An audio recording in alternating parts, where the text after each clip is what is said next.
নমস্কার, আপনারা দেখছেন খবর বাংলা আর আমি কৃত্তিবাস আবারও ফিরে এলাম খেলার জগতের কিছু খবর নিয়ে। বিশ্ব দাবায় ইতিহাস কায়েম করলেন এক তরুণ ভারতীয়। ইতিমধ্যে তিনি দাবায় বিশ্ব চ্যাম্পিয়নকে চ্যালেঞ্জ জানানোর যোগ্যতা অর্জন করেছেন।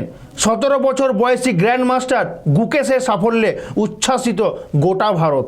বয়স মাত্র 17, ইতিমধ্যেই তিনি দাবায় বিশ্ব চ্যাম্পিয়নকে চ্যালেঞ্জ জানানোর যোগ্যতা অর্জন করেছেন। প্রসঙ্গত, টরন্টোয় আয়োজিত দাবা প্রতিযোগিতায় চ্যাম্পিয়নশিপের খেতাব অর্জন করেন Gukesh. Grand master Gukesh 14 round প্রতিযোগিতার পর অবশেষে জয়ের স্বাদ পেয়েছেন গ্র্যান্ড মাস্টার গুকেশ। আর সবথেকে বড় কথা, বিশ্বের কনিষ্ঠতম খেলোয়াড় হিসাবে প্রতিষ্ঠা লাভ করলেন ভারতীয় দাবার তারকা খেলোয়াড় গুকেশ। আর সবথেকে গুরুত্বপূর্ণ বিষয়, চলতি বছর আয়োজিত দাবা বিশ্ব চ্যাম্পিয়নশিপে ডি লিরেনকে চ্যালেঞ্জ করতে পারবেন তিনি। চোখ রাখবো আইপিএলের খবরে। মঙ্গলবার অর্থাৎ আজ ধোনি বাহিনী সরাসরি মাঠে লড়াইয়ে নামবে লখনৌ সুপার জায়েন্টের বিরুদ্ধে। গোটা মাঠ জুড়ে থাকবে ধোনি রব। আর এই দুই দলই 7টি করে ম্যাচ খেলেছেন। সিএসকে 4র্থ স্থানে এবং সুপার জায়েন্ট রয়েছে 5ম স্থানে।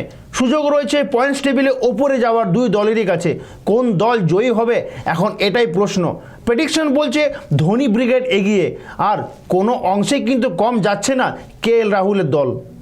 মঙ্গলবার হাই ভোল্টেজ ম্যাচে মুখোমুখি হতে চলেছে লখনৌ সুপার জায়েন্ট ও সিএসকের ধোনি বাহিনী।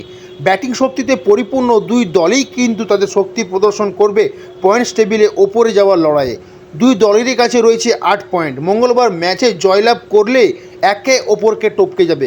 বিগত ম্যাচে পুঙ্খানুপুঙ্খ বিচার করলে অনেকটাই এগিয়ে রয়েছে সিএসকের ধোনি বাহিনী, কারণ ছন্দে রয়েছেন সিএসকের প্রাক্তন অধিনায়ক মহেন্দ্র সিং ধোনি। আর কোনো অংশেই কিন্তু বাদ যাচ্ছে না বিধ্বংসী ফর্মে থাকা শুভম দুবে ও সচিন রবীন্দ্র। অন্যদিকে অধিনায়ক কেএল রাহুলের মাথায় দায়িত্ব থাকবে অনেকখানি। ডিকক নিকোলাস পুরান ছন্দে থাকলেও সুপার জায়েন্টের বোলিং অ্যাটাক অনেকটাই পিছিয়ে।